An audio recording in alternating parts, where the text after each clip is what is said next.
Ladies and gentlemen, welcome into the Walker Athletic Complex, the WAC on the campus of Piedmont University for women's soccer's final home game of the regular season. Welcome into the broadcast booth. Grant Prather here with Damian Traylor, Shaylee Gallegos on our camera, and a cap to a pretty solid season for Piedmont, Damon. Absolutely. Piedmont right now on a very long win streak of 8 games straight, looking to make it 9 today here against Asbury in a very big conference game, Grant. Yeah, you look at the standings up here right now. Maryville 6-1 at the top of the conference. Belhaven right behind them at 5-1-1. Piedmont sitting at 5-2.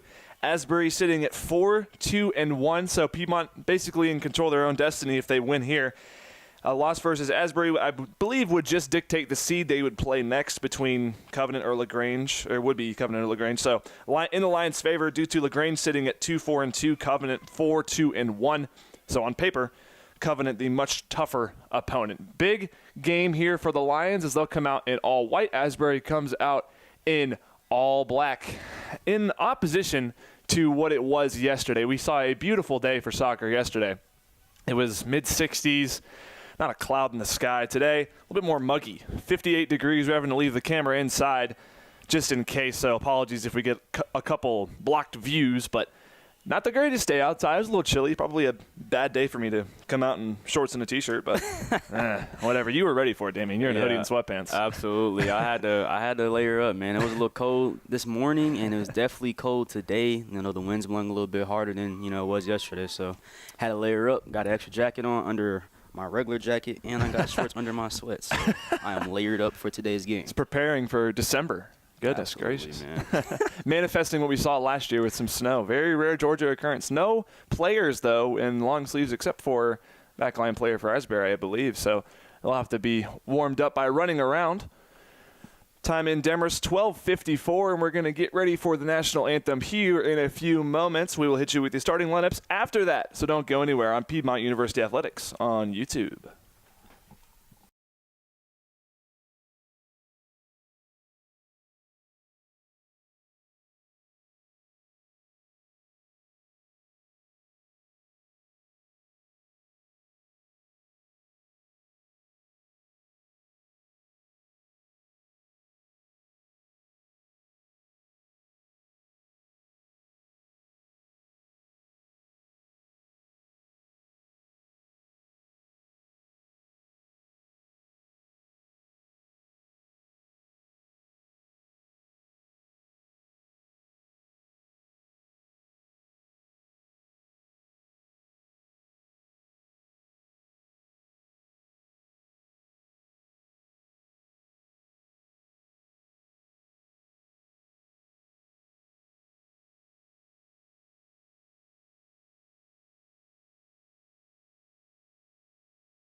Starting lineups being called out by Mr. Joseph Garwood under the tent, and we will hit you with the starting lineups. First for the visiting Asbury Eagles, Anna Sparks and Ryan King are the first two we see on the list at forward and midfield. Also at midfield is number 7, Macy Scott. Kate Van Meter will be on the defending end wearing number 9. Rocking number 12, midfielder Hannah Muncie will follow herself up with Madison Andrews, number 14. Tallulah Lafferty and Emily Carpenter will be out there for the Eagles. Peyton Artery also there. Team captain for the Eagles, Maggie Perry. And then in goal, Peyton Steiniger will round it out, rocking number 44. And for Piedmont, Grant, we have Maggie Leger at goalkeeper, Peyton Gates and both Taylor Crawford, number 2 and number 9. Number 11, Savannah Jerome. Number 12, Allison Winky Winks. Number 14, Sophie Wells. Number 21, Gretchen DeDolph. Number 31, Adriana Bloomer. Number 37, Victoria Mendelin. Number 57, Jordan Harris. And to cap it off, number 61, Addison Gerard. Yeah, you don't see her name too much in the starting lineup. Is a freshman, but we know how Coach Timmy likes to use that deep bench. A thing that we mentioned during the anthem was, man, big bench difference. Look at these numbers over there. Yeah, between Asbury and Piedmont. Piedmont's team rolls about 40 deep, and it looks like Asbury right now, I mean, the starters, there's 11 players on the field at the moment, and there's maybe 4 or 5 players on the bench over there. Yeah, I only see, I think, 6, maybe 7 pink pennies over there. So not a lot of bench spots. Speaking of pink, keeper in October fashion, wearing all pink. So that's Steiniger for the Eagles. Maggie Leger in some light blue, powder blue. So we'll fist bump it out before we get into this, once again, very tough conference match. The series all-time hasn't been too deep. Obviously, Asbury new to the CCS as of last year. All-time, these teams are 2-1, favoring the Lions here at the WAC. Undefeated for the Lions, obviously looking to continue that at Asbury, 1-1 all-time. And the last time these two teams met, Asbury took that one 2-3. Absolutely. I'm really excited to see how this game turns out for both teams, actually, because, like you said, this is a very important game in the conference, and it determines heavy seeding. With the playoffs only not even a week away. Exactly. That's insane to think about. Already barely a week away. We're almost in November. Ugh. Where'd this year go? Yeah, I mean, speaking of playoffs, congrats to the men's team yesterday. They will travel to LaGrange, I want to say next week, after getting a win yesterday at the Walker Complex here at Piedmont University. That was a beautiful game to watch. That was just a thing of perfection. So the women will look to continue that perfection. We'll see what that official word on the men's game was. I think if I go to the CCS website, it should tell me at this point what it looks like. Wow, so yeah, Piedmont will travel to LaGrange. Interesting due to the seeding. I think it was probably because LaGrange held the tiebreaker, but that'll be played on October 29th in LaGrange, so near my hometown, and Davis Knight's home territory as well. He himself is a LaGrange product, so a homecoming playoff game for him. Yeah, didn't he have a goal yesterday? Yeah, he had a goal and assist, so I think that moved him to 17 points in the season and definitely a possible player of the year bid for him.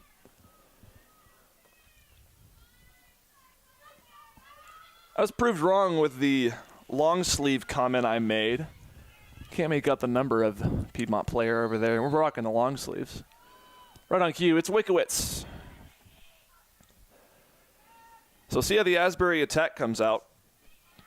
Piedmont does have the edge on them in goals, but a lot of that is padded by some very nice early season out-of-conference games for the Lions. The Lions rock about 3 goals a game. Asbury closer to 2.3, so we'll round down to 2 for sake of the argument.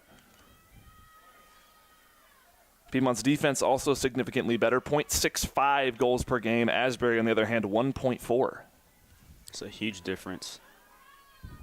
If you look at the Lions' schedule, it's a lot of shutout, a lot of clean sheet victories. It's a pretty easy jersey combo to make out. White versus black as the Lions on the attack. Here's Taylor Crawford. Wickowitz, top of the box. Early shot will fly over the left and out.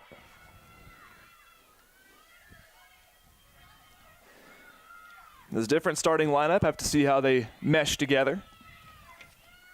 Yeah, you usually see senior forward Sierra Judson in the fold, but today she is out with a hamstring injury after getting injured in the last game here at home.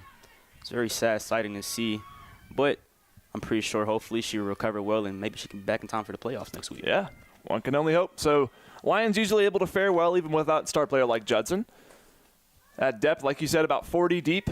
And Coach Timmy not afraid to bring them in. So the usual faces that we haven't seen this lineup really is Didolph, Gerard, and Sophie Wells hasn't started too much, but plays with a lot of energy. Didolph, one-on-one contact near the top of the box. But Asbury with a little bit of control now, working their way towards their bench. Some nice mid-play by the Lions still. Back to Adriana Bloomer, transfer. She seems to play the full 90 every single game. Some conditioning work. Absolutely. Goodness. 45 minutes straight of running twice. No joke.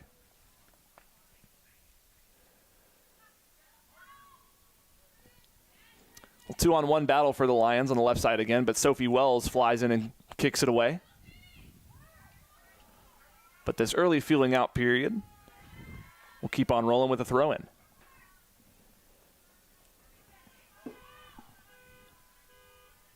Someone forgot to hit their car keys. Ugh. Folks, I'm not sure if you can hear that, but someone in this crowd needs to check their dang keys. Oh, they did. Hallelujah. That was about to make me kind of mad. So now Asbury with a good chance to attack. Working on the Lions. Running out of her box now as Maggie Leger gets the hands on it. And a solid, easy first touch for her. Leger with 40 saves on the season. It's a solid number considering the games that she hasn't played in or Hannah Thompson has subbed in for her. A lot of those came in some big games as well. It's a much better situation than what we saw last year with Madison Johnson having to come in and play in net for a few games. The definition of next man up.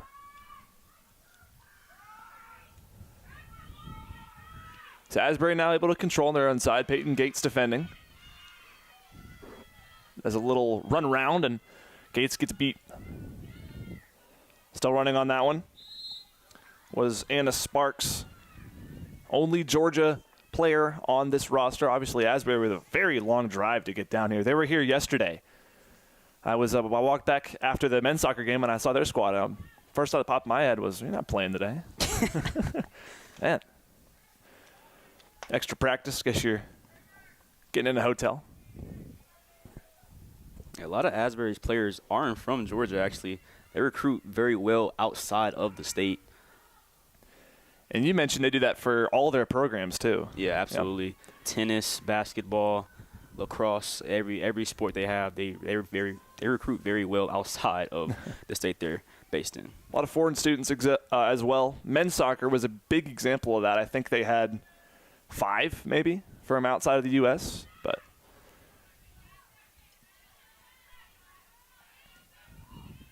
in Asbury from Kentucky, obviously, so pretty long drive and more towards middle of the U.S.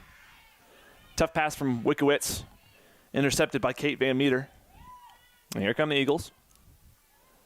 And Sparks again. Sparks looking for an entry pass, but overshot Van Meter. Some sloppy early passing from the Eagles, and Maggie Leger will have herself another goal kick.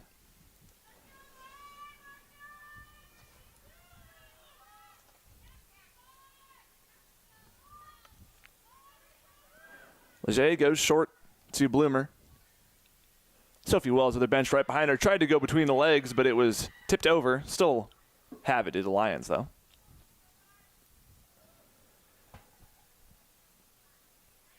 Sophie with a high throw-in. Looking for the head of Taylor Crawford.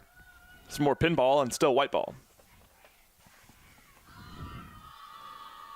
Bench chirping it out. Taylor trying to drive, nothing doing. Jerome had a tough mix of Eagles on her, couldn't handle that one. This one's going to go towards the top of the box, but over the head of Anna Sparks. Yeah, speaking of Jerome, being a senior that she is, I mean, this isn't just a big game for – it's not just herself being a senior. This could potentially be the last home game of not just her career but the other seniors' career because there's a lot of seniors on this women's soccer team this year. I mean, this could be their last game if they, lose this game to Asbury. But if they win, they might have another chance to, come back to the Walker Complex and, continue to shine and, have a great year. Take care of business. And never a good feeling to know that, but it's always some extra motivation. As a freshman, the future, Addison Gerard will walk up. Has a one-on-one on the left side on Van Meter. It gets tipped out. Wikowicz chasing it. Over to Gretsch over there. Working towards the corner, trying to force one off of an eagle. Good job by Dodolph. Referee puts the flag down, and we'll see the first corner of today's contest. If anybody who watches Piedmont women's soccer, they love those corner kicks. Yeah, it's a good strategy to implement. Just pouring on the chances.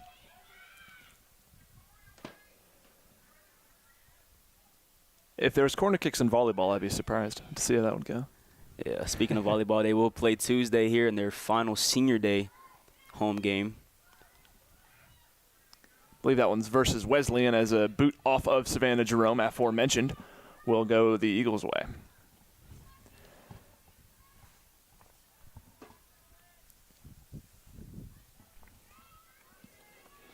So Steininger, again, that all pink kit. Makes me think of some 2010s NFL. Love it. Speaking of NFL, it is a Sunday. It is a Sunday. Oh, don't get me started. I forgot the Falcons just started. I'm ready for my sanity to just get thrown out the window as Sophie Wells gets thrown to the ground and will warn a whistle.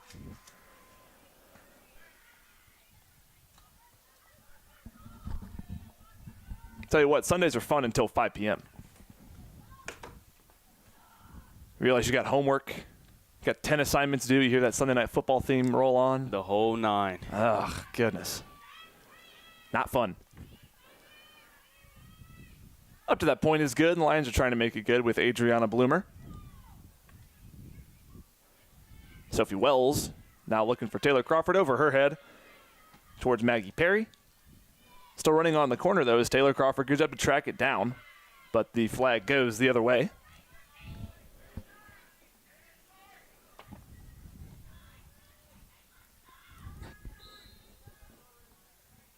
Actually, the flag went the other way. Okay, so flip a call. Interesting move. Lions will benefit either way. Short throw in as towards Wikowicz, but the Eagles with a proper read. We'll boot it over the top. Bloomer trying to race on it, but Sparks beats her there. Anna Sparks working on Bloomer. Bloomer with a tough shove. That'll definitely warrant a call.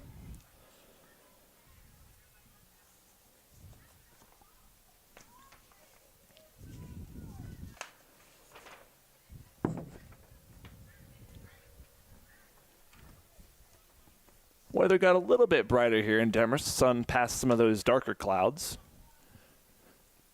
Yeah, it was raining a little bit earlier before pregame started here at the Walker Complex field. Yeah, it was a little bit of drops on my car when I got done with the calf, and I was worried it was going to continue the curse we've seen this year of games getting rained out, but absolutely, as of right now, it doesn't look like it. Short pass, Taylor Crawford beats her defender. Here comes Taylor.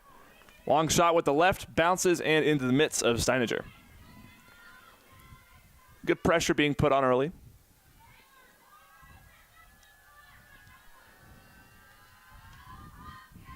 Knuckleball right past midfield, straight to the boot of Sophie Wells. Crawford with a header. See a whistle, and it looks like a little foul on Taylor. Maybe she might have been offside.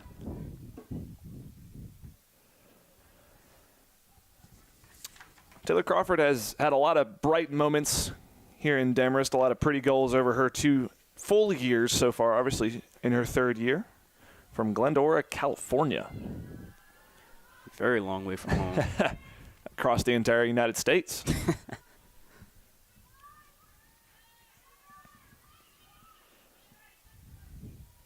So Asbury working with it on their own end. Jerome defending this one near the middle of the box, but a good boot away by Peyton Gates.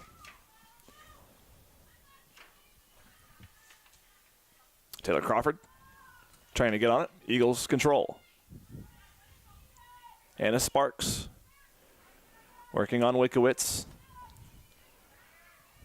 Threading her way around, finds the foot of her teammate Tallulah Lafferty. Speaking of Anna Sparks, she leads Asbury in assists on the season with 7. It's a good number. Very great number. Yeah. Not better than 6, though. It's not. See the implied joke there, but 7 assists is not an easy thing to do. I mean, you're top of the team on any squad to do that. The Dolph racing on for this one, but it will roll right up.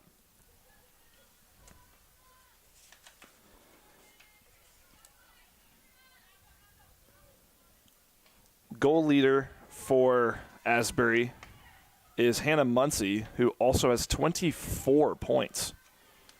Hannah Muncy with 11 goals in the year. Yeah, she's been stacking it up for Asbury this year. The senior, actually. And she went to Frederick Douglass High School.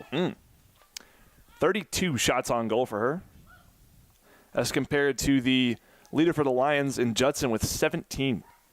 So almost double. But that's kind of where the depth of the squad will bite the bullet, some of those statistical categories. Good job by Gerard. Was looking over for Jordan Harris, a freshman, and missed it. Assist leader for the Lions, it might be mentioned. This is an interesting stat. Only 3, but from 4 different players. That just accounts to how deep this team is. I mean, the wealth is spread out, diverse. I mean, in both goals and assists and points scored on this Piedmont Lady Lions team. Yeah. Kluba, Kira Ferreira, Madison Johnson, and Peyton Gates are those 4. So shout out for looking out for your teammates.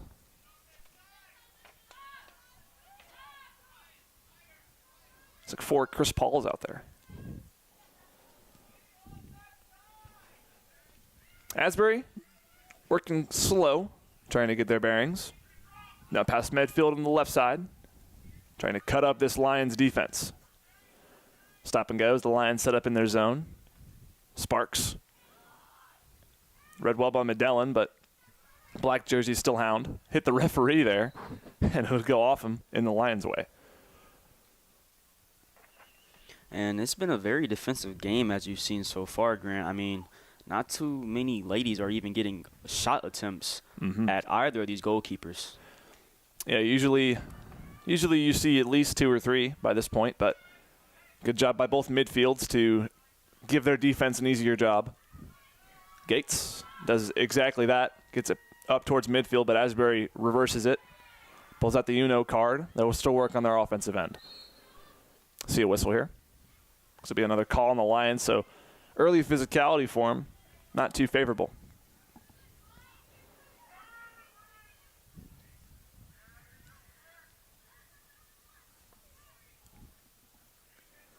Perry, team captain for the Eagles, will have this set piece.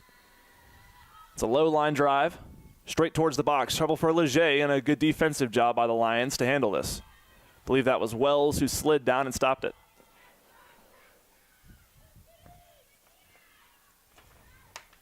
Leger in the powder blue socks, kicks, and jersey, the dark blue shorts. Harris along the right sideline trying to find Taylor Crawford. Could this be another corner? Crawford has a step, though. Works towards the corner. Still in possession of it. A shot on goal blocked. A shot on goal blocked. Third block in a row. Lions still battling. Still in the box. Contact. Nothing doing. Wow. Great defensive job by Peyton Steiniger to shut those down. Yeah, multiple blocks. She was definitely in the danger zone with Taylor Crawford, one of the best scorers on this team, actually. Whew. Steiniger held her own. Yeah. What you call staying in the play. 2 saves for her early, so that'll help your stat pad a little bit. Already has 61 on the year.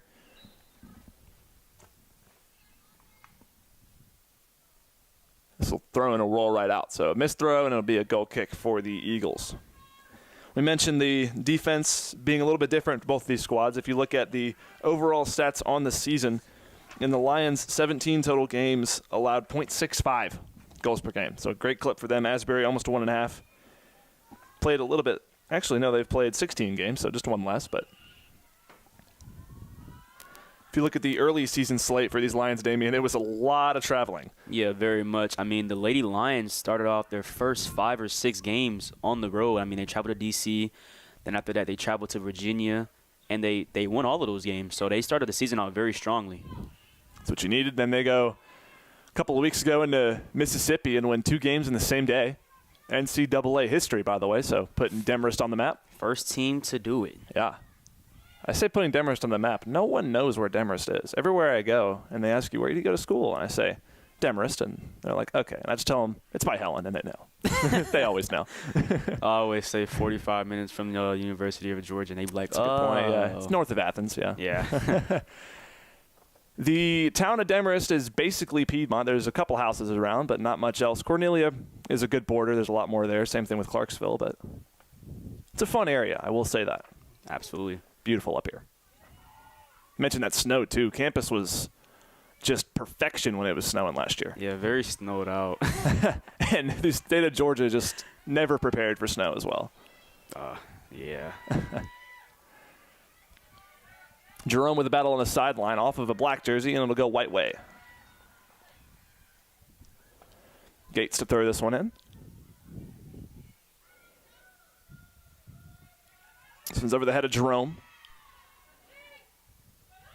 Looking for Megan Gates, newly entered. Another one of those high-energy, high-playing freshmen for the Lions. From Commerce, Georgia. She has 8 points on the season and 3 goals and 2 assists. Been very solid rookie season for her. For lack of a better word, I should say, as the ball works its way towards the corner past my visibility.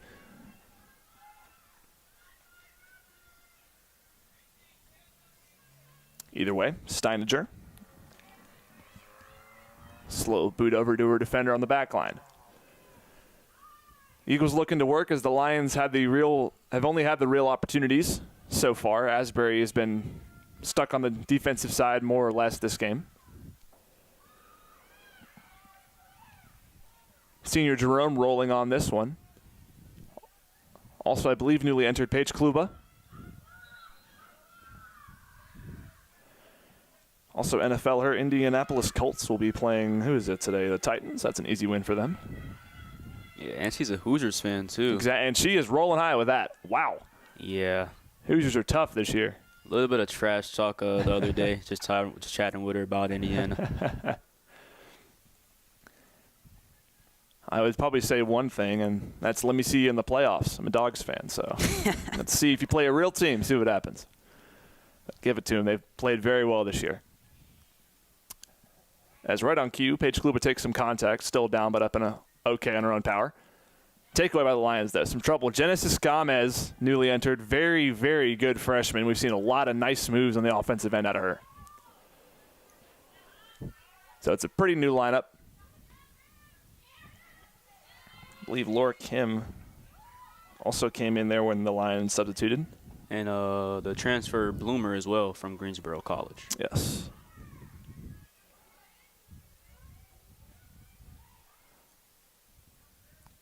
So Asbury at work on their offensive side. Gates, tough read, but gets it out with the right foot. Asbury still working as the ball works its way out of bounds on the lacrosse side, threading that yellow line, still in bounds for soccer. Towards the corner, put out, and it will be a goal kick. Good defense by Gates to not let that one be a corner. Decent turnout here on this Sunday afternoon. You see mostly parents in the mix. Students probably just inside watching football. See a couple of volleyball players, I believe, though. Yeah, homework. Sundays are for homework and relaxation. If it's me, I'm putting it off until 7 o'clock. I am not doing it at this time. Oh, really? There's no way. I like to knock it out early. I'm the type of guy to, I don't know. I'll probably put it off until maybe 4:30. Then once those 4:30 NFL games come on, then I'll start. Doing that. But I think I'm all caught up on what I have to do. I don't know. I haven't checked Canvas in 2 days, so. The struggles. Best feeling in the world is when you see that empty. Yeah. Get the little, what is it, a panda sleeping? I don't know. Yeah. Sadly, man, with the geology class I have, it's never happening. That's same thing with me with sports marketing. Oh, we go. Got sports marketing together. Exactly. I think I got to do that quiz tonight, huh? Oh, yeah. Oh, yeah, we do. Oh, man. Still got a job to do here, though. Goodness. Your Lady Lions and the Asbury Eagles are both knotted at 0 apiece in this first half. It's been a rough road for both these offenses, I'll tell you that. Yeah, defense, they always say defense wins championships, and both teams are definitely displaying that to the highest of their abilities. Speaking here. Yeah. Busy day for Steiniger there in net, at least so far. 2 saves earlier in a cluster. Sparks working. Gomez, another nice move. Tough physicality, no whistle. A little bit of a surprising one, but Gomez this time beat out by Kate Van Meter. Medellin able to pick this one off at midfield. Here comes Medellin. Looking for an entry pass to Megan Gates, but Van Meter too quick. Back to Steiniger. Speaking of Van Meter, she's playing the game today with a cast on her right hand. Probably took a tough fall, I'd assume, landed on the wrist, I'd imagine, but I don't want to make any assumptions. Yeah. The cast like that, it has to be maybe a wrist or a hand injury. Speaking of contact, ate that one up. I'm not sure. I think that was Bierbauer. Couldn't tell exactly, but man, got trucked. That is indeed Emma Bierbauer. Yeah, wow. There's some crowd reaction out of that one. She just got right up. And here she goes right at it. Adrenaline rush will keep you alive on that one. But a little bit of a iffy decision, and she'll just let it go right out. And Van Meter, with the evidence of injury on the right wrist. Throws it with that lead hand, though. Anna Sparks. Jerome goes short to Megan Gates. Lions looking to form an attack here. Kaluba trying to run on this one, still sticking on it. Big boot away towards the head of Bierbauer, and once again out on the left side near the bleachers.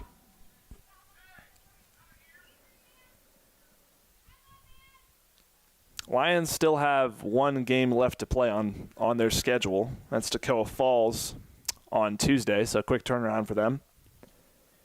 At 7 p.m. Eesh. Luckily. Thankfully, no travel time. I think we're on the same base there. Yeah. I was about to say, luckily, Toccoa is not that far from Piedmont. Yeah. So they will be probably back the same night, maybe. Oh, no, for sure. It's a 30-minute drive. So they'll just be back. It'll be a late night on Tuesday night. Hopefully they'll be done with their assignments, if anything, due Tuesday at 11:59. But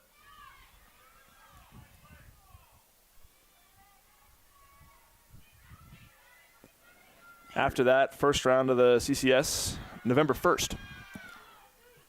Big trouble. Whoa. Steiniger just boots it out.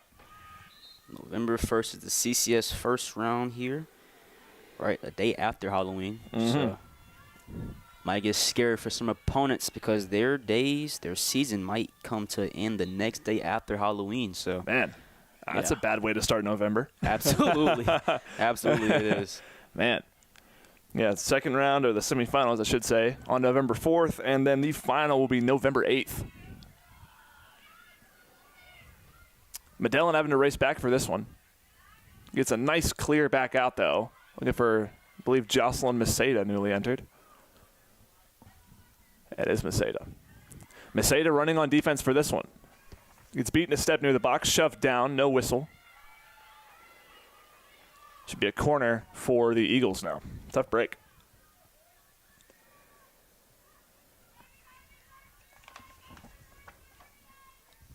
Lions started their season off with a very strong win, 12-0 versus Trinity Washington. And then, like you said, in that original stretch earlier, 4 straight wins to start the year. Lost their first one to Oglethorpe. Lost 2 straight to Brevard and Maryville. But after that, rolled. Only 1 loss after that. That was to Belhaven. Absolutely. It seems like when the Lady Lions are playing here at home at the Walker Complex, they tend to win games. It's more when they're going on the road. That's when the troubles come. Not having at home for that advantage, probably in the bench mob. Yeah, exactly.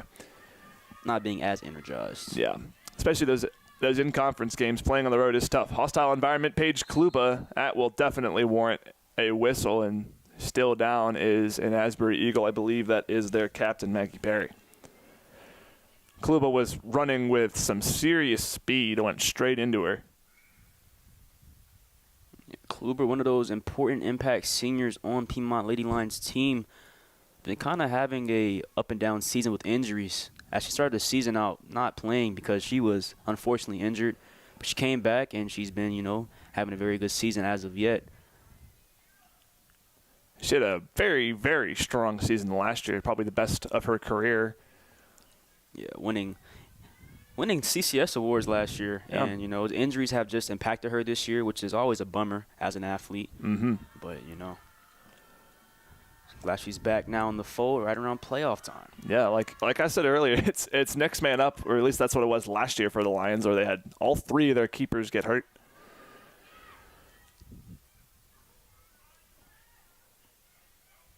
Lions won a lot of awards last year, but were knocked out by Belhaven in the playoffs in a heartbreaker here at home. But here come the Eagles with Leger falling on this shot. It was an absolutely brutal game last year, 1-0 loss, so this is definitely the revenge tour for the Lions. Belhaven sitting at second in conference, so if the Lions are able to eke out a first-round win in the playoffs, they will probably face them. Yeah. Lady Lions, they are a very luxurious program in the CCS. They usually win every 2 to 3 years, a CCS championship, and it's been about 2-3 year mark since they've won one. So this year might be the year for them to, keep that momentum going of winning a championship every 2 to 3 years. You pull out the rabbit with the clock meme for that one, saying it's time. I believe we've had in the last couple of years, Lions have had at least one championship in one of their programs per year. Obviously, track and field swept last year. Swim also won last year, as did women's basketball. Baseball won 2 years ago, I believe.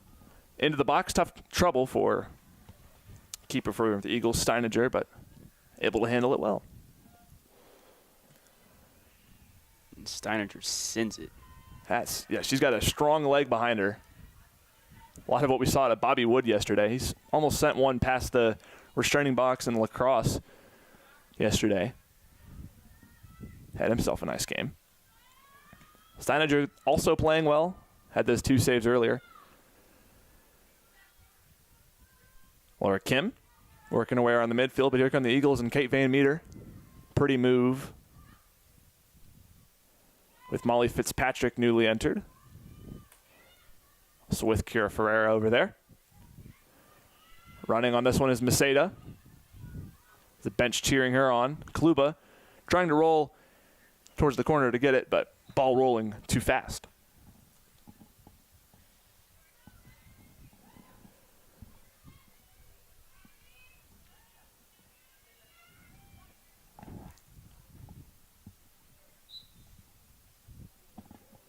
A goal kick for Steiniger.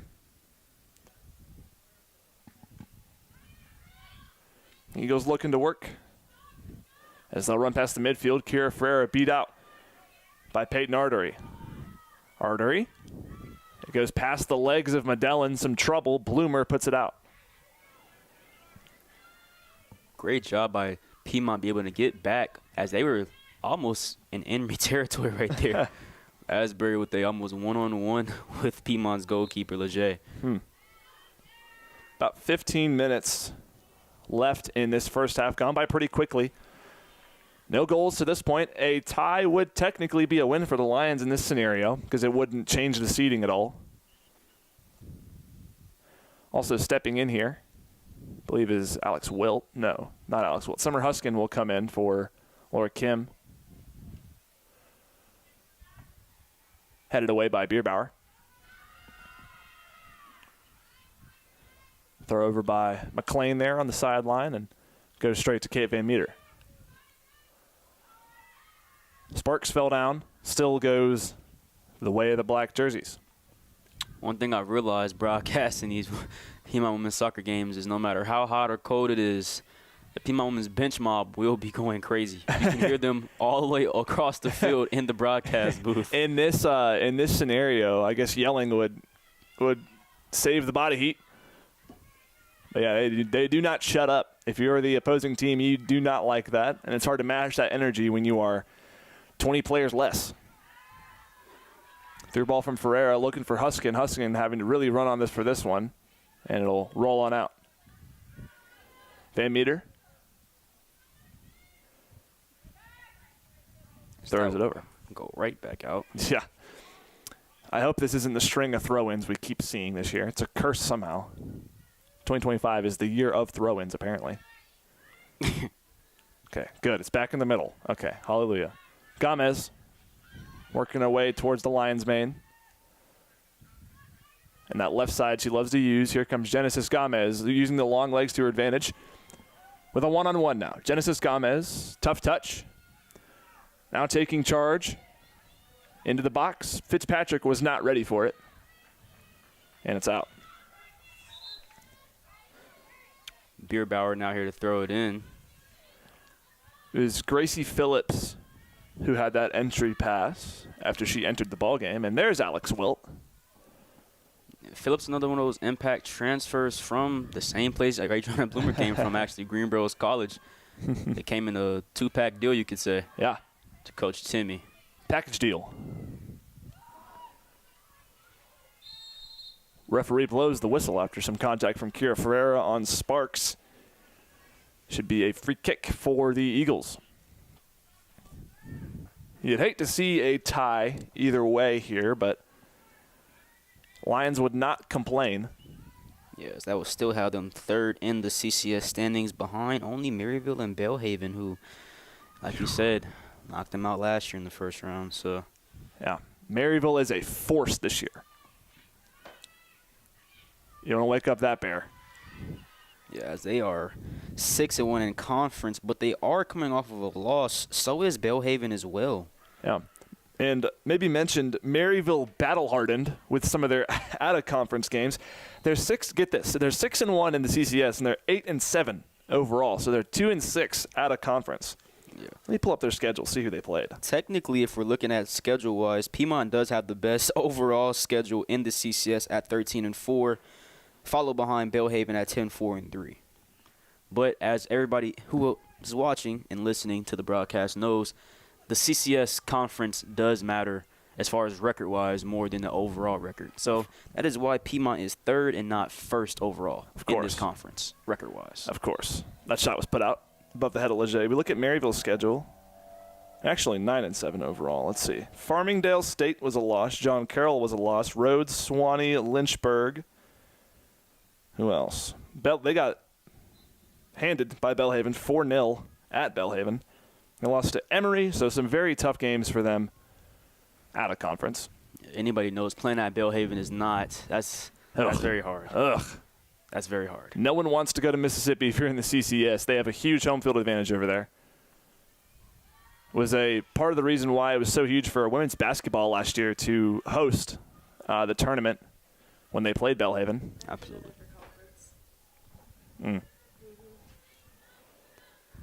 It's a long drive. That's the worst part. Yeah, 6 to 8 hours from Piedmont. So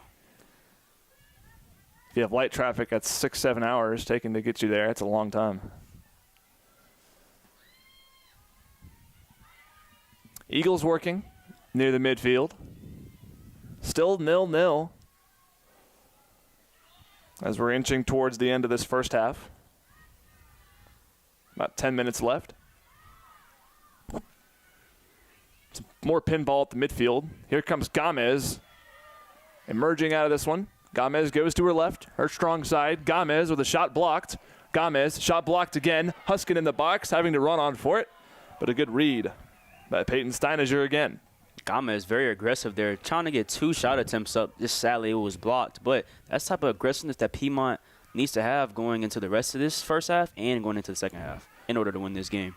Yeah, their shots outside of the box, the percentages don't favor any team, but at least the defending team may favor, but it's a good start. We'll see a whistle and a free kick again for the Eagles, and the home crowd letting the officials hear it. Come on the bottom left of the Lions logo. The long one straight towards the box. Gomez having to battle for this one. 3-person collision. Everyone's backing up okay. We play on. Huskin with a collision. There's no foul here. Sparks with Bierbauer working on her. Gets a tip. Huskin high in the air, and they'll clear it. Bad header. Gracie Phillips with a good chance here with a one-on-one. Speed out. Captain for the Eagles moving on in the corner. Roll out. Should be a throw in for Molly Fitzpatrick. Shout out Perry Westbrook with the throw. This one's going to roll over towards the back line.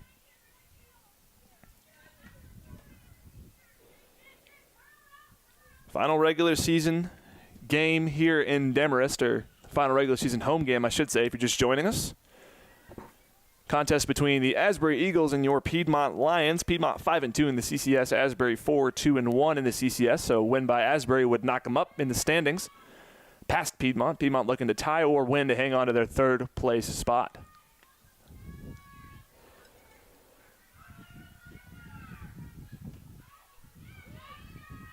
Ferreira battling at the midfield. Sparks with a lot of speed, though, coming out of the cluster.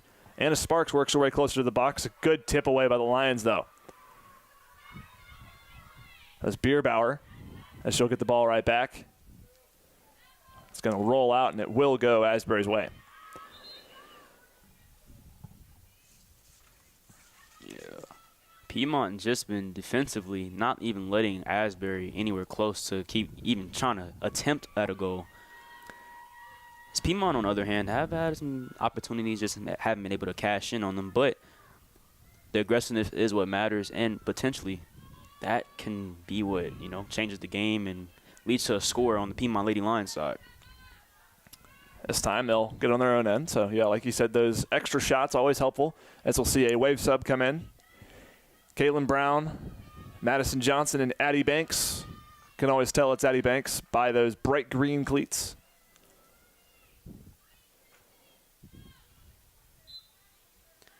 Banks, the sister of Kelsey Banks, who's actually on the Piedmont Women's Basketball Championship team.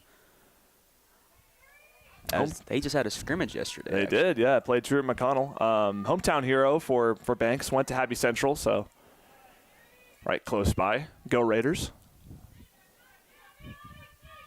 Yeah, the ladies' basketball team did win that game against Truett yesterday. It was a fun watch, able to see a new group. Obviously nothing official to that, but good to see some freshmen get some reps there. Season just a couple of days away, actually. Absolutely.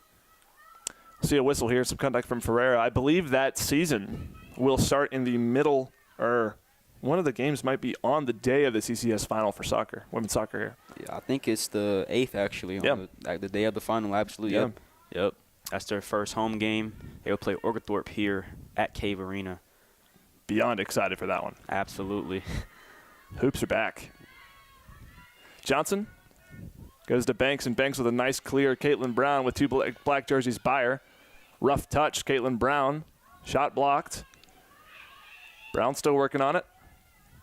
3 black jerseys around her looking for Gomez. Phillips tried to get it, but now it's back past the Lion. Asbury running now. Sparks on Phillips. Sparks tried to get a stop and go. Still has possession. She'll go left. Eagles with a good chance here, but snuffed out by Gracie Phillips. But over to Johnson. Johnson has some deceptive speed there on the right wing. Here she comes. Looking for an entry pass to Brown. It's going to roll on, see if it goes out. Brown, good battle for it. Box out job, it's still in bounds somehow. It's a magnet to keep it in bounds. Brown boxing out in the corner, trying to force one. Keeps it in. Great job by her. Madison Johnson now enters the box looking for Banks. That ball did not want to go out of bounds.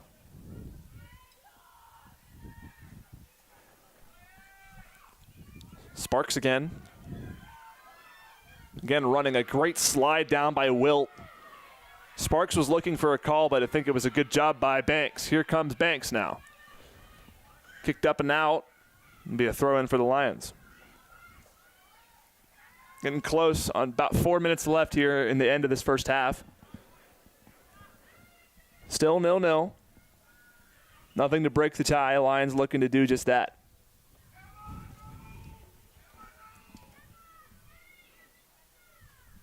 Bierbauer runs on back. Whistle blown. It's going to go the Eagles' way.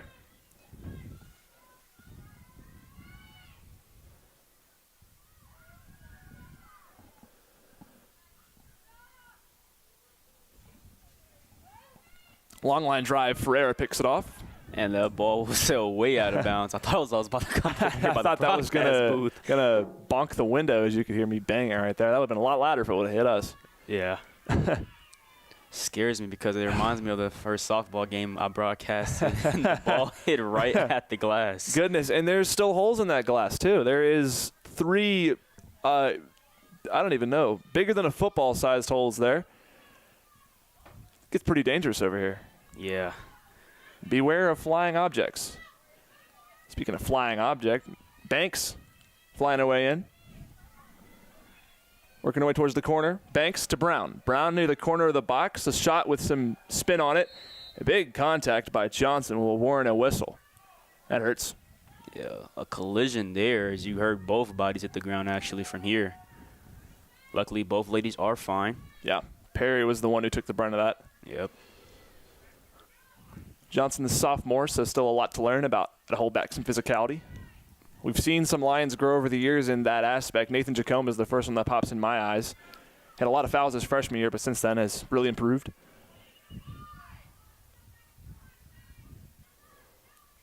Asbury trying to work here. Bloomer right there. We'll go on back to Maggie Leger. Haven't said her name in a minute, which is probably a good thing if you're Coach Timmy. Absolutely. Leger's been back there chilling most of the day.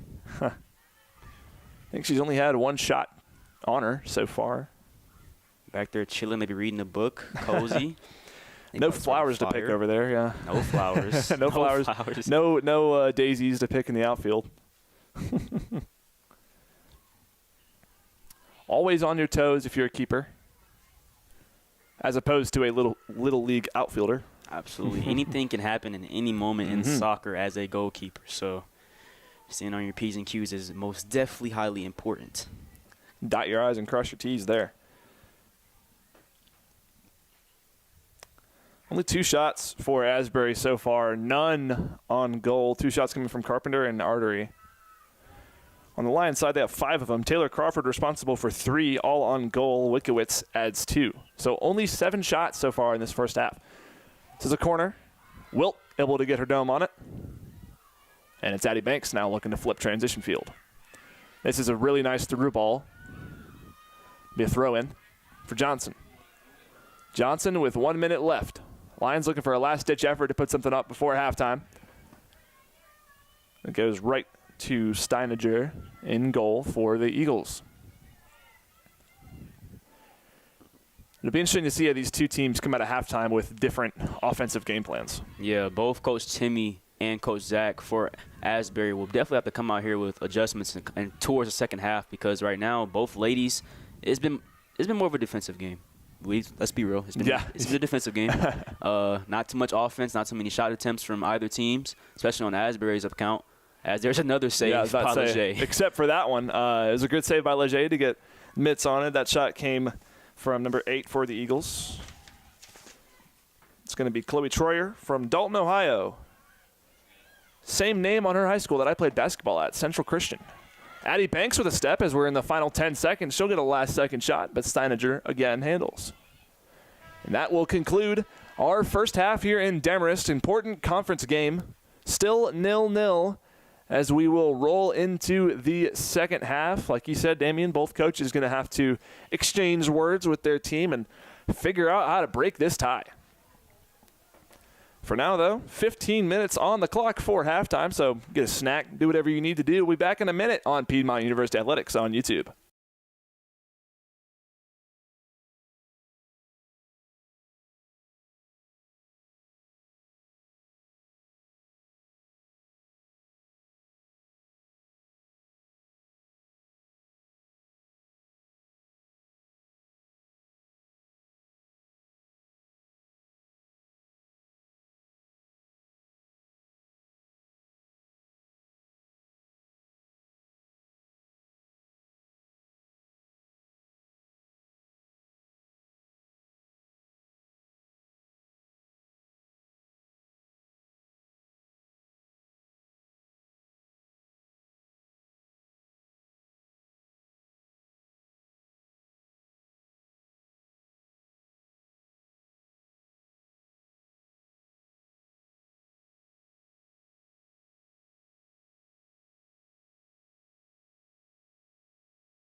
Back for the second half here at the Walker Athletic Complex on the campus of Piedmont University. 0-0 tie as we walked into halftime between the Asbury Eagles and your Piedmont Lions.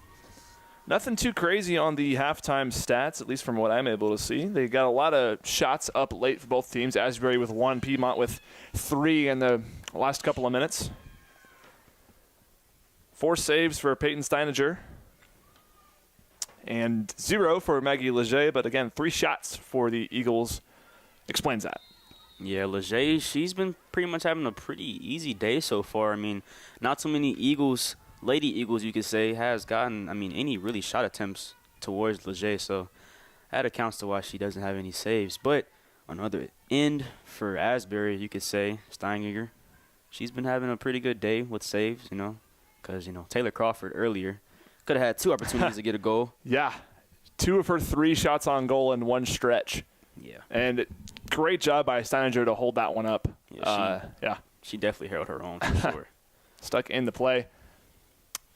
We have moved the camera out on the balcony because as of right now, I'll go ahead and do the thing again where I knock on wood. I do the thing. I always do it. Probably no rain here to come. Tomorrow we should see a lot of rain. Yeah. I was told by Mr. August Goddard, who so graciously brought us the halftime stats during the break, that we're supposed to get 1.5 inches of rain here tomorrow in Demarest. So, not pretty. Ball enters the box towards Genesis Gomez. Lions looking to get it started early. Gomez goes a back pass to Addie Banks. Wickowitz, who started the first half, came out at the end, will pass back to Tristan Hunt. He'll get the start nod in the second half. Yeah, and once again, ladies and gentlemen, this is a very important game for not just Piedmont, but for Asbury as well, as we're down to the very final games of the CCS regular season, with playoffs starting next week, November 1st.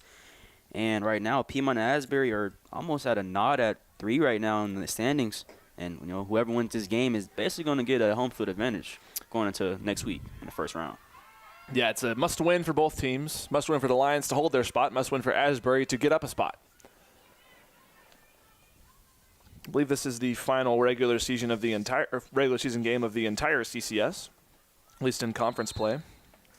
As the Lady Lions will travel to Toccoa Falls Tuesday, October 28th, if I'm mistaken, at 7 p.m. I was told there could be a chance that game would be here because of that rain indeed. Toccoa Falls is a grass field, so might not dry out in time. So it'd be a fun little break for the Lions if that was to happen, but still up in the air. No official word on that yet. Tap into the box. Wickowitz looking to control some more trouble. Gomez tried to get to it, but it'll roll on out. Throw in for the Lions.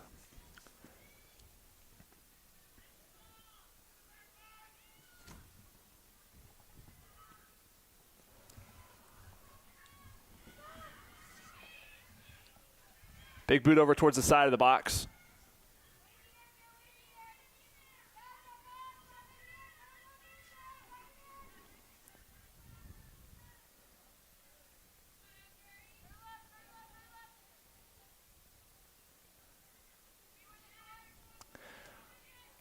We're waiting on a whistle here and a small goal kick for Steininger.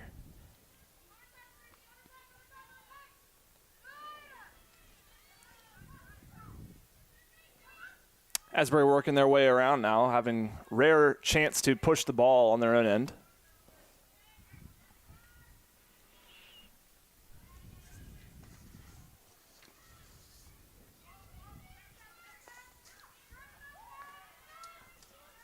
Now Asbury with a good chance to work around. Ryan King just outside the box. Hunt with some good defense. Now Gracie Phillips with some control. Having to race on for this one, ball staying in bounds. Phillips still on it. And some more rough contact. And continuing to take a beating is Maggie Perry. Yeah, you could just tell how defensive tenacity on both teams are in this game alone. I mean, one team in Asbury, they give up maybe 1.4 goals a game. And then on the other side in Piedmont, they give less than a goal up a game. So this is a very defensive game so far right now. And, I mean, we're going to see if anybody can even score the way it's looking right now in this game. It's been gritty, hard-fought type of tempo today. But Asbury, so far in the second half, controlling tempo on their own end. Jerome on the defending end of this one. Tough contact outside of the box. Wikowitz bumped into Ryan King there. And it should be a very, very close free kick and some trouble with Hannah Muncie, the leading points and goal for the Eagles. Yeah, like you were talking about Muncie, one of the better offensive players on Asbury, hasn't even had a shot attempt up, which is very unusual of her liking. Right now has one that just flies over the crossbar. Also, didn't mention it earlier, but you see 0-0 there in net now. Hannah Thompson will get the second half nod over Maggie Leger, which is something we've seen a lot this year. Yeah, Thompson, who was just player of the game just a couple weeks back, scored her first college gate goal of her career. Very big impact, senior from Athens, Georgia. We'll throw another sports marketing shout-out in there. Of course, she's in that class with us. Absolutely. She's also a sports comm major just like me and you. Grant. And Bloomer as well, right? Yep, Adriana Bloomer is also in our sports marketing Shout-out class. web design, actually. Oh, yeah, web design. Both in web design, yeah. This one's going to roll over to Steininger, a little trouble, but handled well. Yeah, it seems like there was a common theme with getting the same people in classes this year. Yeah, I've had a couple of them in multiple classes of mine. Yeah. Spanish as well. Muy bien. That was corny. I'll shut up.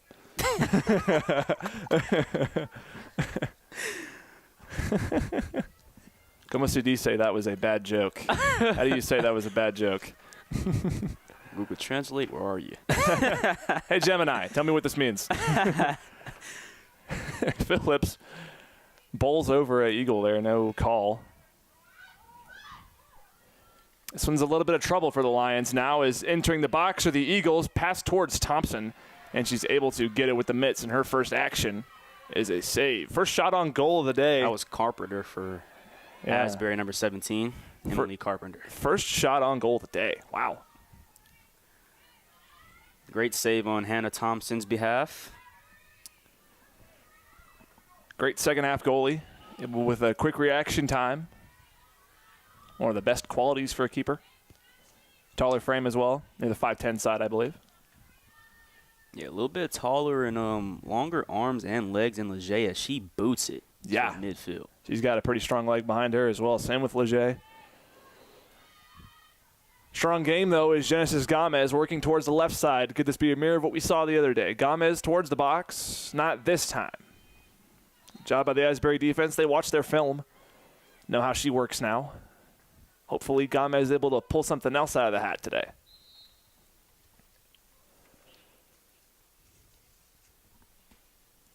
Might be mentioned, I said it in the first half as well, a tie is basically a win here for the Lions. Obviously, you want to take the win and you get yourself a little bit of confidence boost going into the playoffs, but still hold your seat if you tie. Lions with 5 wins, Asbury with 4. Asbury already with a tie in this conference. They're already 4-2-1 right now, actually. They have 3 ties overall, though, on the season with 3. Let's see who they draw. 9 wins, 5 losses, 3 ties. They just came off a win. All right, here comes the black jerseys on the backside. If you look at Asbury's schedule, I know they forget who they tied in their conference play. Let's see. More contact for the Eagles, and they'll keep rolling on the offensive side. Carpenter again, rocking the black and pink cleats today.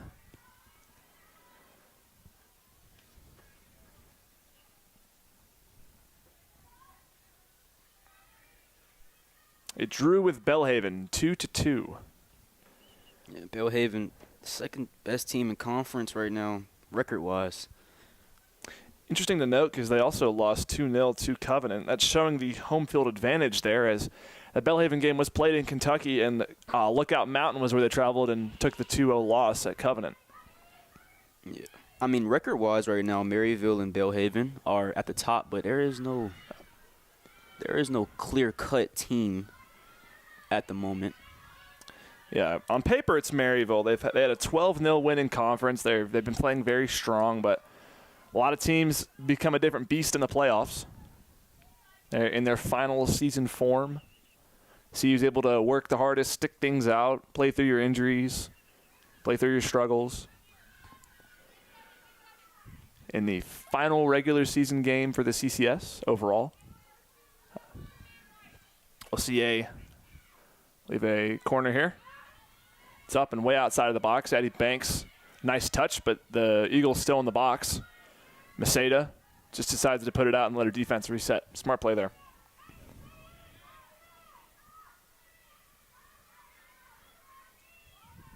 The Eagles keep moving.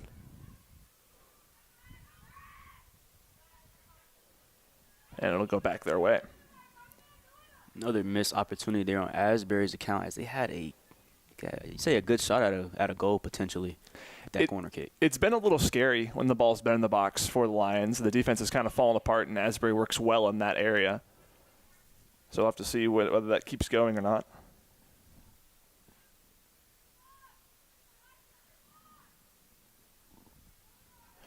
Ball's working its way towards the corner now. Good job by Maceda to punch it out. Now Wakewitz shadowing her opposing attacker. That being Tallulah Lafferty, number 16 for the black jerseys. Still 0-0. Haven't seen too much action if you're just joining us here. If you look in Sunday afternoon, kind of a calm before the storm type of deal. We're supposed to get a lot of rain tomorrow, just muggy today. Just getting to get back, kind of evening things out with how pretty yesterday was. A couple of days beforehand as well. Maybe the rain will end this fake fall we always see here in Georgia. Get me actually wearing sweatpants and hoodies all day. Yeah. Goodness. I'm fitting the description right now. Exactly. Decked out. Asbury does have a chance here, though. They work their way around, go out right outside the box now. Carpenter with Medellin on her. Medellin, nice job to stand tall. Asbury's still trying to work their way into that box. Gomez, rough hit. Will warrant a whistle. Macy Scott took that hit. Yeah, a very physical game. A lot of ladies have been hitting the ground very harsh and hardly.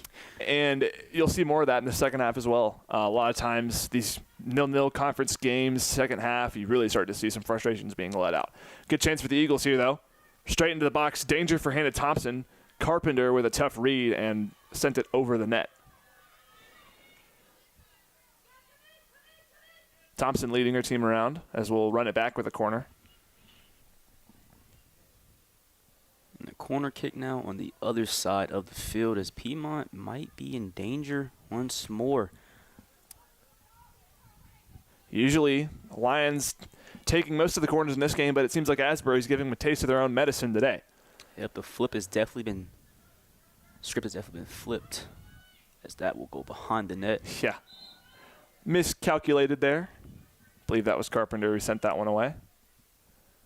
Even though that was another failed attempt by Asbury, you can definitely say that they've been more aggressive in the second half. In the first, having multiple attempts at being able to score a goal just hasn't happened yet. And the halftime adjustments as of right now look to favor the Eagles with that much smaller bench than the Lions. We'll have to see how that comes into play in the second half once these two teams become a little bit more tired.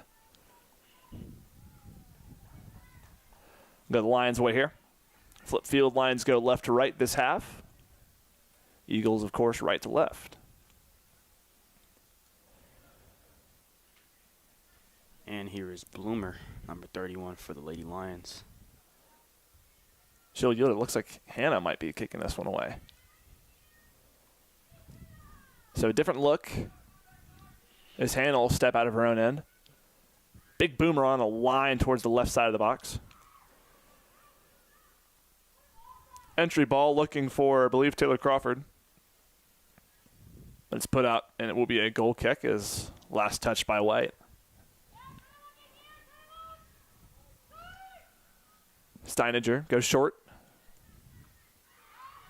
Good job for Madison Johnson to get a touch on that one. Lions with some work here.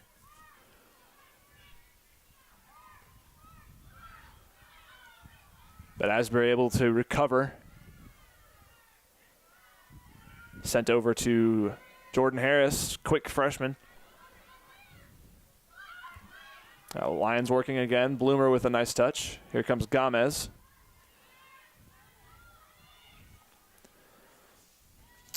And once more. More contact. Keep seeing that. Jordan Atkinson entered from Smyrna. Another freshman for the Lions. She'll be on the field for some of the second half. Haven't said her name at all. See 0 there walking over by the Piedmont bench.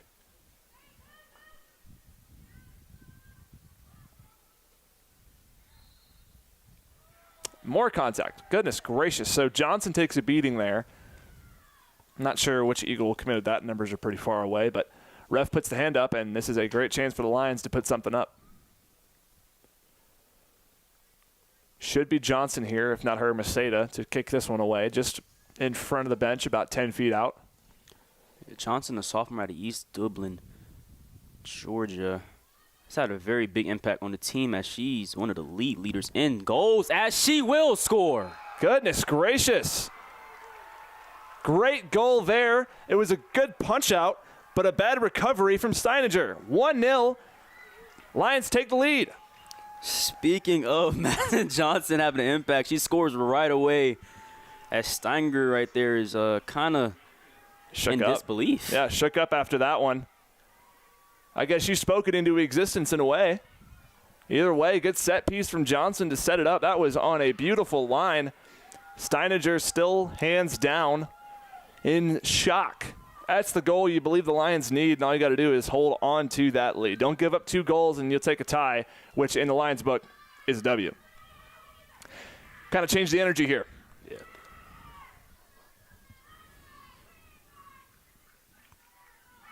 And now the bench mob of the Lady Lions is now up and in effect. As you hear, let's go Piedmont chants. One of the many chants they've crafted over this season. Lions offense looking a little bit more aggressive, starting to swarm these attackers for the Eagles, putting some pressure on them as they're already down to 1 goal. I like it.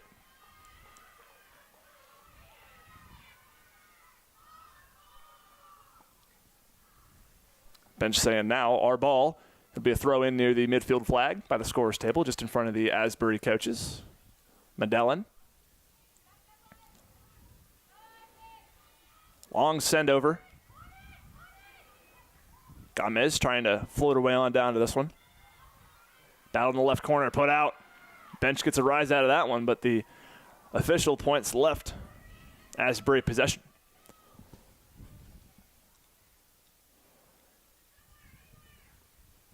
On their back line now, they'll try to clear it out.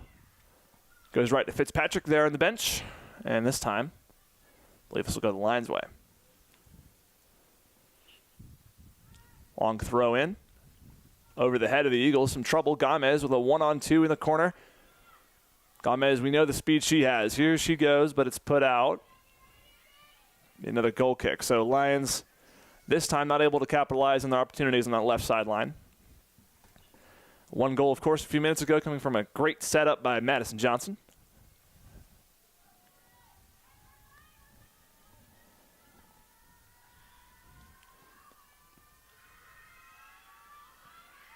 This one sent on a short line, not even past midfield. The Dolphins tried to read it.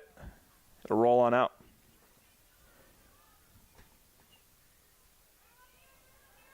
"62 minutes into this contest total.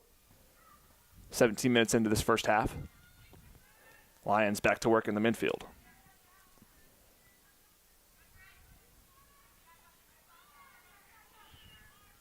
Eagles working, trying to answer back to the goal the Lions had earlier. Jerome off of the bench. Last touch by the Eagles. Yeah, and with that last score by Madison Johnson, that will now take her up to 5 goals on the season and 12 points accounted for. Solid. Very solid year as Atkinson will pop out. Sophie Wells will replace her. It's a good sophomore season. No sophomore slumps for Madison Johnson. I think she had a hat trick earlier in the year. I'm not sure if that statement is correct, but I believe remembering seeing it. Right now, 1's all you need. We'll continue the string of throw-ins again, Miss Seda.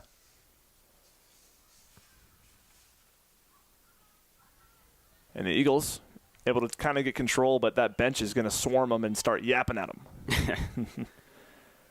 It's a shtick of this squad.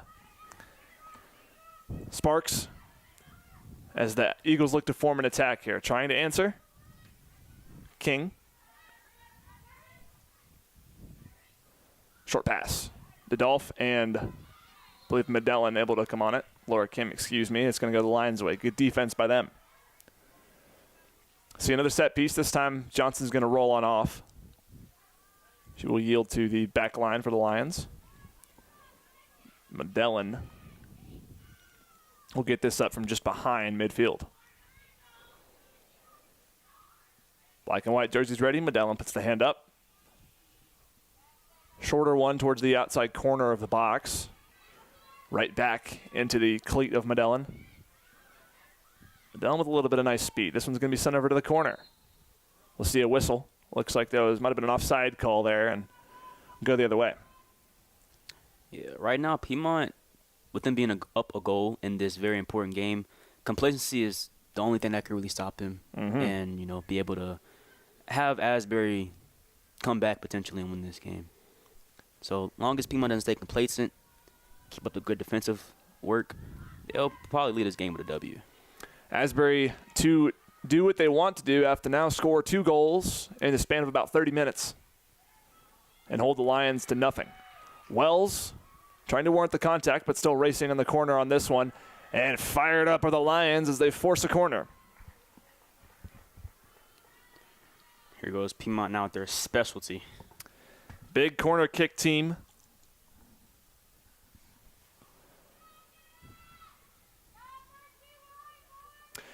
Both teams ready in the box. Lions with a good chance to put a second one up on the board. It's high, arcing in the air towards the box, but over the white jerseys. And Carpenter trying to clear it. Sophie Wells, beautiful slide tackle again. And it was off of Carpenter, according to the official. We'll see a sub come in. It's Taylor Crawford.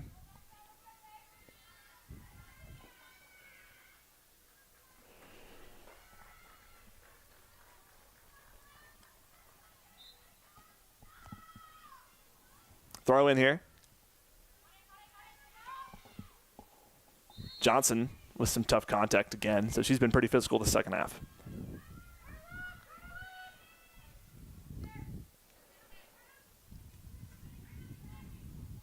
Crawford beat out by Carpenter. Carpenter with some good speed going past midfield. Bloomer reads it well. Back over midfield towards Johnson. Almost no one home for the Eagles, but King able to get a touch on it. Here's Carpenter. Medellin converging on it. Sparks. Back over. Jordan Harris. Off of her. So tough break. Hit her foot last. Didn't roll out before it. A little confused is Harris.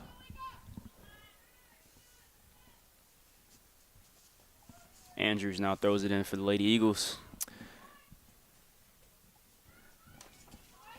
Ball enters the box up towards Taylor Crawford, who sends it right back to Andrews. Medellin trying to clear it, and she will. Andrews, the freshman from Wilmore, Kentucky, exercise science major. Towards Hannah Thompson, trouble, and head down, almost a targeting call for Sparks. Watch out. Raging Bull running at Hannah Thompson there, but thankfully no collision. Laura Kim with a nice read, now with a one-on-one.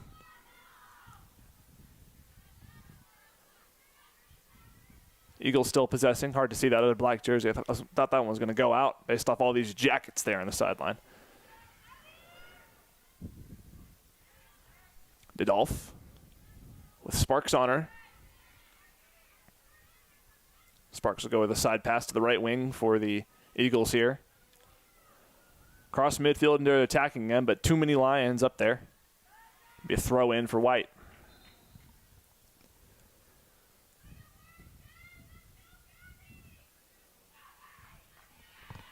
Paulding comes in favor of Gomez.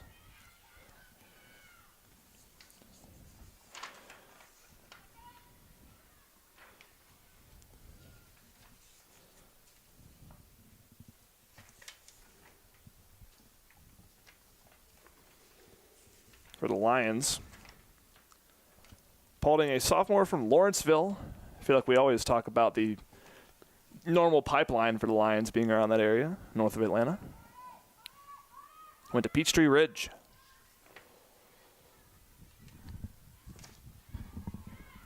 One-on-two battle for the Lions here in their side of the midfield. Bloomer having a run on this one. Good job to hit it off of an eagle, and it'll be Lions possession. Haven't seen any subs so far for the Eagles in this second half.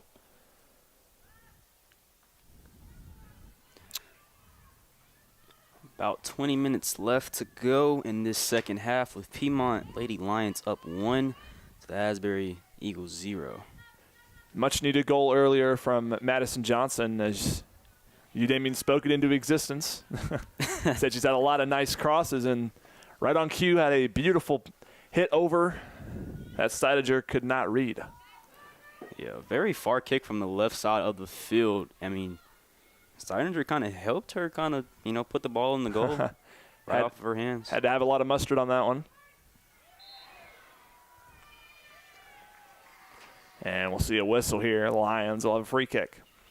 Yeah, since that goal, though, by Madison Johnson, the momentum definitely shifted towards Piedmont's way as Asbury's kind of been making kind of costly mental mistakes that they did not make in the first half.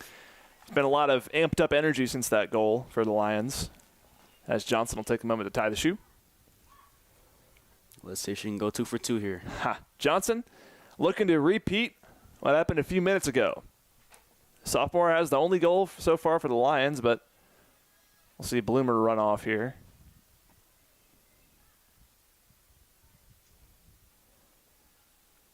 So we'll see a sub come in for her. Not sure what the reasoning is. It looks like Caitlin Brown will take the penny off and pop onto the pitch. Another sophomore for the Lions, Brown. Brown on her end from Stone Mountain.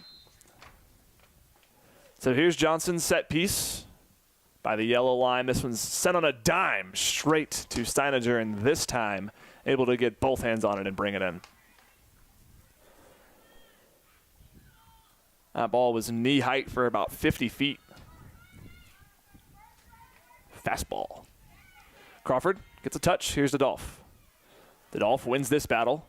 Looking for a nice pass to Madison Johnson. Johnson with a one-on-one just outside of the box. Crosses in, straight to Steininger, and a mom goal off of the side. Nothing doing. Very aggressive was Johnson there. Just couldn't get it in as it hits the side of the net. Could have probably took another step, tried to beat her defender, working her way into the box, but either way, still works.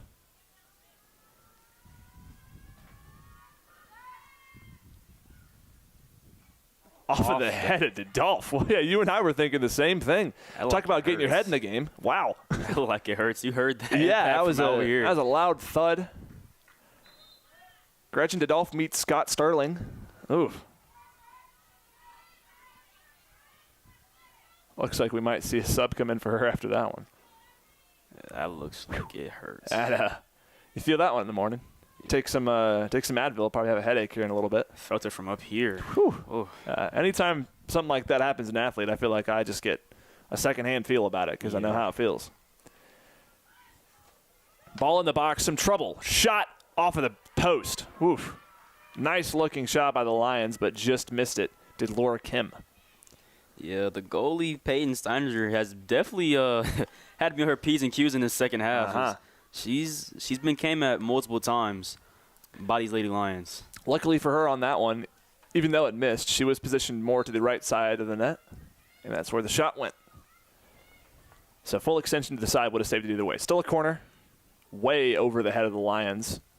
It's going to roll on over to the left side, our far side up on the hill, a.k.a. what I like to call the front flip hill. It'll be a throw-in for the Eagles here. The black jerseys roll on. Once again, for them, need to get 2 goals up and win this game. The stakes for seeding, really just about who you play. I believe both of these teams will host, but who you play is the bigger issue. Covenant sitting at 4-2-1. LaGrange behind them at 2-4-2. You'd imagine it'd be a huge thing for the Lions to be able to lock up that 3 seed and probably play LaGrange instead of Covenant. Covenant obviously with 2 more wins than LaGrange, which in this conference means a lot. Yeah, LaGrange coming off of 2 losses in the past 2 games. It's they're kind of maybe on a cold streak right now, so Lady Lions will definitely want to match up with them. Crawford trying to get the second goal up of the day for the Lions, and she'll force a goal kick instead of a corner. Yeah, the stake. Asbury, to take Piedmont's spot in third, would have to win today. A win or a tie for the Lions would leave them right where they are in third place.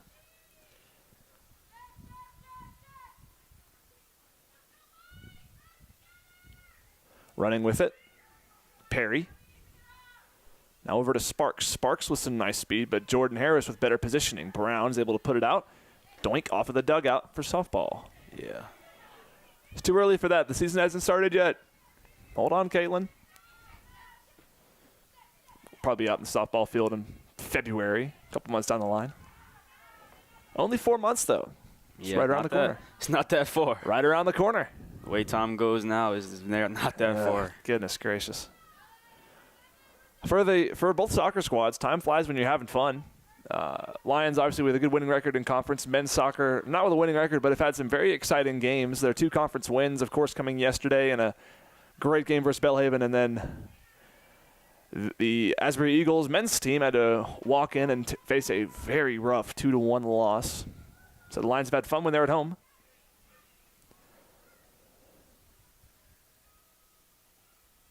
Winter sports, of course, just around the corner. We mentioned basketball kicking off in about 2 weeks. Yep.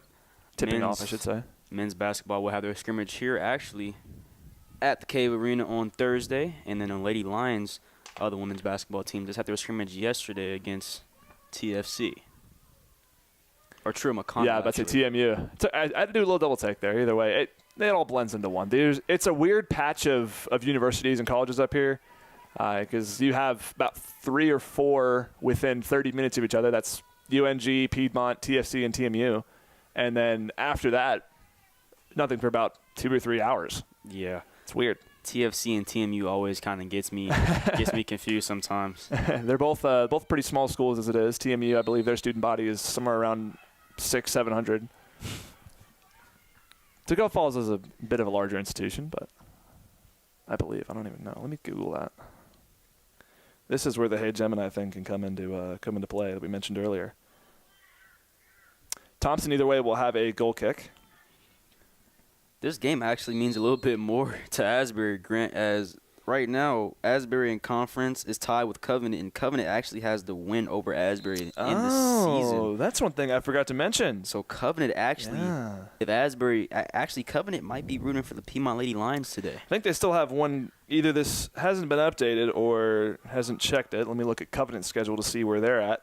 Covenant beat Asbury 2-0 earlier in the season. So, oh man, if my logic is right, if Asbury lost this, then they won't host. Covenant would. Yep, Covenant right now at 5-2-1. So either way, Asbury, if they lose, will be at 5th place. So they would both be at 5-2-1 if Asbury does eke out this win somehow. But either way, like you said, tiebreaker. So tough luck for the Eagles at the end of their year. But 5-2-1, even 4-3-1 is still a very respectable record for a middle of a conference. Lions looking to improve theirs to 6-2. Would be a very solid year for them. Lock up that podium 3rd spot and home field advantage, more importantly. Yeah. Even though they won't have one in this very top-heavy CCS conference, home field advantage is very important in any playoff match for any sport. Like we mentioned before, kind of a revenge tour for the Lions, trying to get their get back for what happened last year here in Demorest. Absolute heartbreaker. Had very high hopes last year going into the playoffs, but sadly just couldn't capitalize off of it. Have it again with Taylor Crawford here. She's working her way into the box. Little trouble in Asbury. Slow to move. Yeah, high hopes this year again. Pretty storied program here for women's soccer. Coach Timmy has really built a nice culture here. Sophie Wells with some good physicality, usually what we see out of her. And she'll pass it off to Taylor Crawford, working her way towards the corner. Got Perry on her. She'll work her way back inside away from the corner. High boot into the air, and it'll roll on out.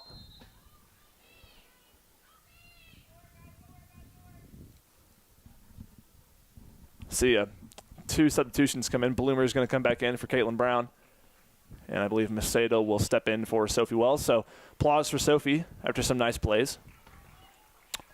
Wells is a great player to get your team fired up. Yeah, you see a lot of hands on hips right now, these Asbury players. You could kind of say that maybe.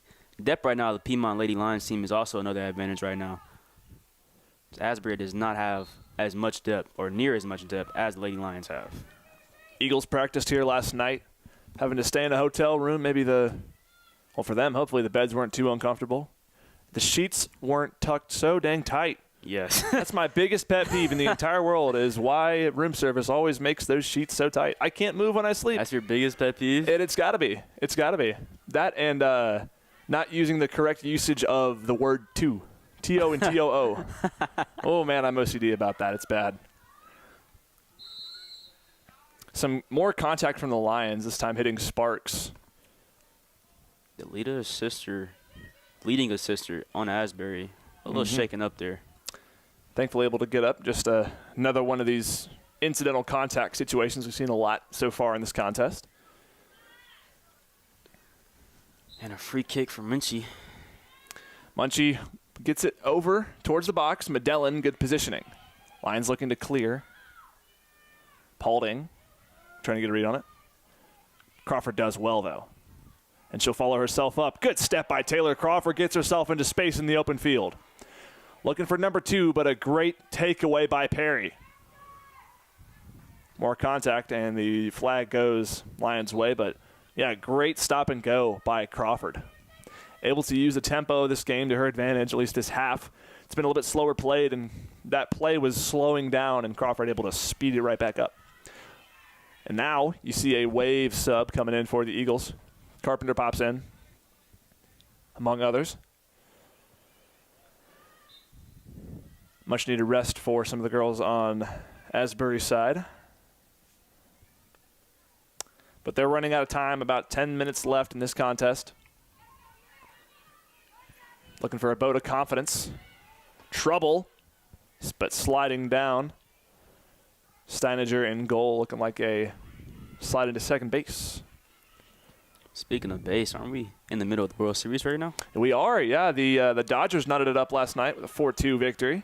After that dangerous, crazy win. Beat down, I'll say, in the first game. Yeah, the Blue Jays. Was that 11-2? Yeah, they got some 11-4. I think Shohei homered late, but they have a dangerous offense. I will compare the men's soccer offense yesterday to the Toronto Blue Jays, as this is a tough bounce to Hannah Thompson, but ball was magneted to her hands. But, yeah. Believe Game 3 will come tomorrow or Monday night. So if you're a baseball fan, make sure you check in there. It's a good series. I would definitely tune in to that game. A lot of people don't want the Dodgers to repeat, including myself. Me being a Braves fan, obviously I can't root for them. But stumbling over is Bierbauer after that contact, but black jerseys still have it.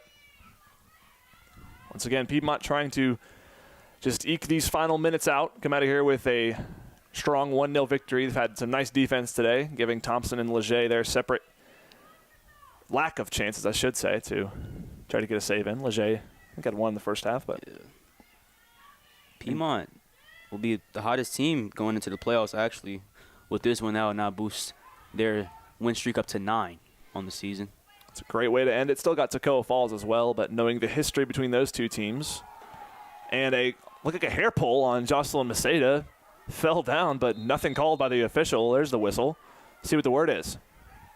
Both the bench and the Piedmont Lions up in arms after this one. That was a weird call. Same thing with the fans here. And Maceda. Yeah. A yellow card presented after the play. I think the other official decided that was a good call on Madison Andrews, so she'll get the yellow after the fact. First card we've seen pulled today. Very, very late in this contest, so most likely won't matter too much. Maceda, they're upset with the call, actually.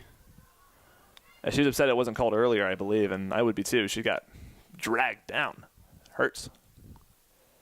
that just takes into account, though, how aggressive both teams have been and how, man, there's a lot of ladies that have been going through some trials and tribulations on this field today. NFL Sunday rubbing off, I guess. A lot of extra physicality as we'll see this one battle in the corner, and it'll be a throw-in.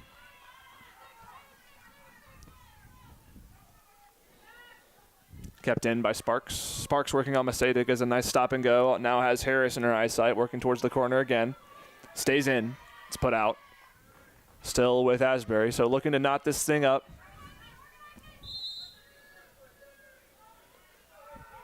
If you're Piedmont, the seeding still matters. I'm going to hit you with a third leg of what we've been talking about with these standings here. You mentioned that Covenant has the tiebreaker over Asbury, but if Piedmont were to somehow lose this game, they drop to 5-3, meaning Covenant, I believe, would have the higher seed at 3. Yeah, so Covenant right now can be a fan of the Lady Lions right now for Piedmont. But Covenant would be a fan of Asbury because if they beat the Lions, Covenant would have the 3 seed. Yeah. So eventually you're a fan of yourself, but somehow in these late season games, you got to root for other teams. Usually what happens at the end of these regular seasons once the playoffs are looming. The Lions, again, just need to lock it up. If the Lions were to tie this, they did beat Covenant, so I believe they would have the tiebreaker. They took that one handedly, 3-0. Both these squads have had a hard-fought game so far. Only goal of the day coming on a set piece from the left side of the bench from Madison Johnson, about 15 minutes into the second half. Put onto the trash can. It'll be a throw-in for the Eagles.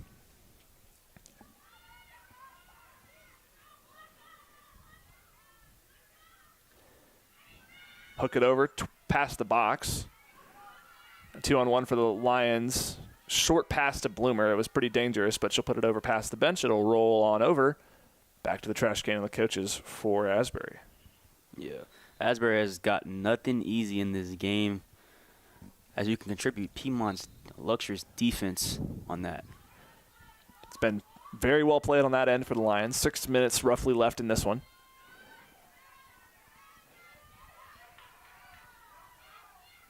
The Lions just trying to host that 3 seed in the playoffs. Put over past the top of the tent. Keeping the student workers and Eric and Joe over there safe. It looks like Coach Trey Martin, the tennis coach, actually over there grabbing balls as well. Helping out when he's needed. Coach Trey, one of the – I always mention the intramural basketball roles of people around here. Coach Trey plays with a lot of heart, great rebounder, good team chemistry guy. Yeah, one of the most winningest coaches here at Piedmont. Mm-hmm.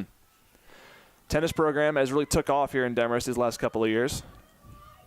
We're runners-up last year to Asbury. Again, with that outside recruiting, getting stars from everywhere.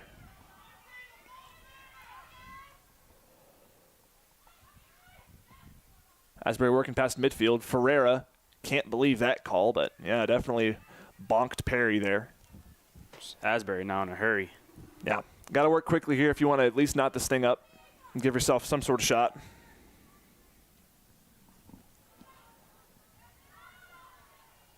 So either way, I don't believe they'd be able to get past Huntington here. So the only stake now is a Lions loss would knock them below the 3 seed. Any other way, they're good. Goes through the legs of Ferreira. And Victoria Medellin with big contact, but no whistle blown from the referee. Johnson traveling over on the defensive end as it's past the midfield line, and this is good for the Lions, able to salt these last seconds away.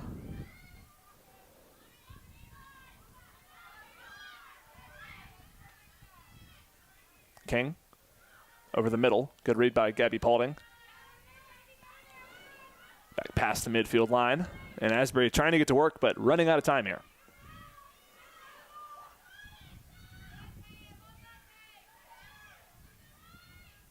Brought over. Johnson tried to slide, but some pinball and trouble for the Lions.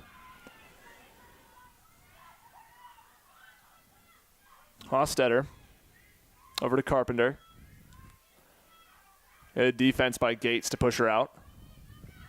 Eagles still on the attack. Bierbauer defending, and it's put over to the right.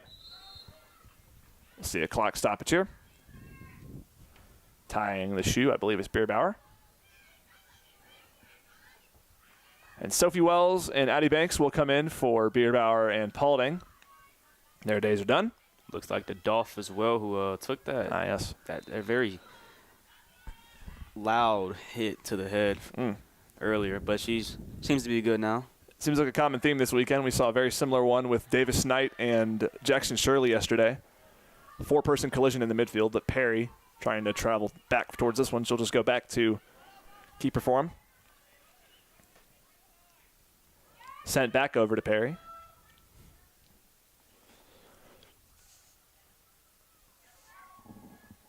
Sparks with Gretchen Adolph working on her. Now back to Perry, but took away by Maceda. Maceda has a step and a little bit of space. Working her way towards the right corner, Maceda slows it down, and a good job by Perry to put it out. But she put it out on the back line, not where you want that. Actually, let's see if it'll be a throw-in here. All right, so it will be a throw-in. So she did put it out on the sideline, not the back line, it looks like. Tough spot for the Lions as it's in the corner this time. Do another throw-in. Maceda. Under 3 minutes left. And we'll do the dance again. This time you got to run by the stairs, burning some clock now for the Lions. Asbury bench a little bit defeated right now. Can't really hear much out of them, but you're hearing a lot out of the Lions right now. Oh, very, very, very much a lot. It's been a tough game for Asbury. Disappointing game, I think, is a good measure of that as we're about 2 minutes left. Just no opportunities in the offensive end. For the Lions, they haven't been as many, but they've used them very well. Good defense by the Eagles to pop this one away. Now they're in transition with the Lions scrambling. Hunchy goes to the midfield, but a good job by Savannah Jerome to put this one out. Leo Galarza, former tennis player for the Lions. Head R, I think, forget his exact title, but head RA of the village as well. Sparks with Thedolf. Back pass. Here come the chants from the bench. Barring a late score, this will be a great win for the Lions to close out their conference play.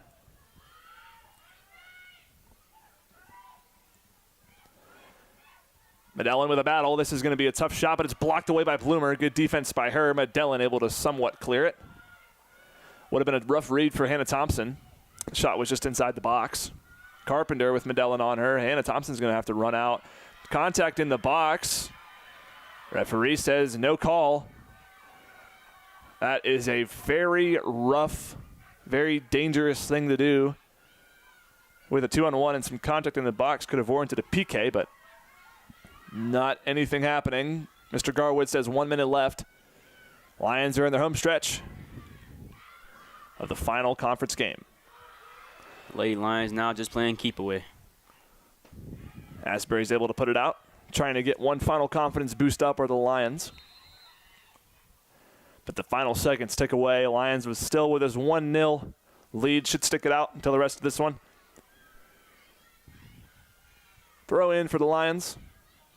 They'll just take their time to salt it away. Asbury, hands on the hips, fatigued. Have a long bus ride home after this one. Had to spend the night here. Lions came in a little bit more prepared than the Eagles today. 7 seconds left as Sophie Wells will put the finishing touches on this one. And the Lions will finish their conference play with a win. 5-2-1. Or 6-2, excuse me, the final record in conference for the Lions. Hugs all around. Asbury drops to 4-3-1 with the 5 seed now. Covenant will move right on past them. Believe to host a game of their own at 5-2-1 after they won their last game. And that, I believe, finalizes the standings. Asbury, first loss after the last win, and the Lions have won 9 straight. Now brings their overall record to 14-4 on the season. Congrats to them on that. With 1 game left at Toccoa Falls on Tuesday, if they get that win, that will with something 15-4 to end the regular season and going into the playoffs next week. It's a very solid end-of-season record. I said it earlier, there's no official word, but stay posted on the socials just in case that Toccoa Falls game ends up here. Toccoa Falls with that grass field. Demarest, of course, with the turf. A little bit better for rain, as it's supposed to rain a lot tomorrow, so get your umbrellas out. But tell you what, hugs all around for the seniors, as this could be their final regular season home game. On paper right now, it is. Great job all around by the Lions to secure this one. 1-0 victory. Tremendous defense played all around, and 1 goal out of Madison Johnson. Hey, playoffs start on November 1st, so strap in. We got a really nice conference looking up. The top is amazing with Maryville sitting right now 6-1, at least on paper. I think this is a little bit outdated, but Belhaven 5-1-1. Lions improved to 6-2 today. That's your top 3. Those are your teams to look out for in the playoffs, but we are out of time on this Sunday afternoon. It still feels like Saturday to me. Yes. So it's time to wrap it up. For Eric Edmondson and Joseph Garwood, the amazing athletic communications crew over there are doing their best to keep all operations smooth on the sideline. Shaylee Gallegos on the camera, working the skills. And, of course, Damian Traylor, my partner. My name is Grant Prather, saying hope you have a great rest of your Sunday afternoon. Have a great week, and as always, go Lions.